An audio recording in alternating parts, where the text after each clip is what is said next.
Let's make hand sanitizer. It's really simple. I was gonna make some for a friend, so I thought I would just roll the tape and we can do it all together.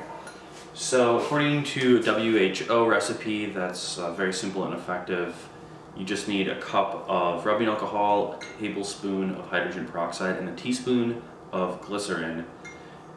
You can add a couple drops of essential oil. I've got this tea tree oil I'm gonna add a couple drops of. I think that's also got some antiseptic properties, but in this it's mostly just for smell. If the final solution is anything less than 75% alcohol or 70% alcohol, then it's not gonna be very effective. In order to really sanitize a surface or your hands, you need that 75% or more percent alcohol. So sorry, but 80 proof gin or vodka is not good enough.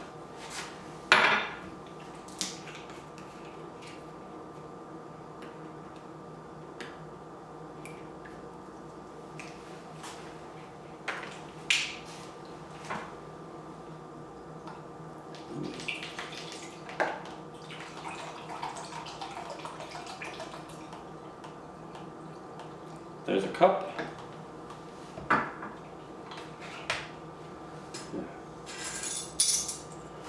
I find that with a little bit of glycerin, it's less harsh on your hands than you would expect pure alcohol to be. It does dry you out a bit, but it's a small price to pay. Sometimes I do sanitizer and then a little bit of hand lotion. I think the glycerin helps.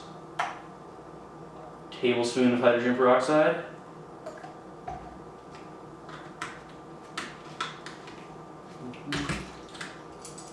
Teaspoon of glycerin. This stuff's pretty cheap. You can get pure glycerin in Whole Foods or, I don't know, pharmacies have it, probably not. Anywhere that sort of sells like health foods or herbs or natural medicines, a lot of online stores, you can get pretty large quantities of it.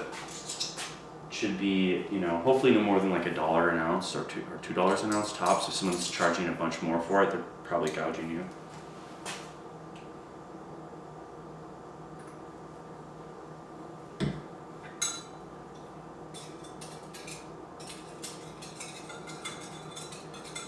I've seen some recipes that use aloe instead of glycerin. I think that's probably fine.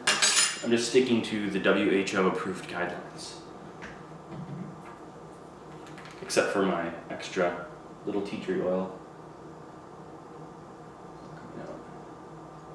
There. Okay. So you'll notice this is a lot thinner than the Purell gel that you might be used to. It's going to be thin like alcohol, so you want to just squirt a little bit of it. It's probably a lot stronger than Purell, and it's sure cheaper, especially in this day and age. So I'm using just a bottle that I had.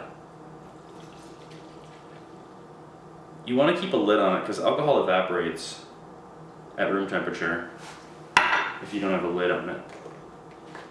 So this nice guy has a little cap. Just pop the cap. There we go. On its own, evaporates really quickly.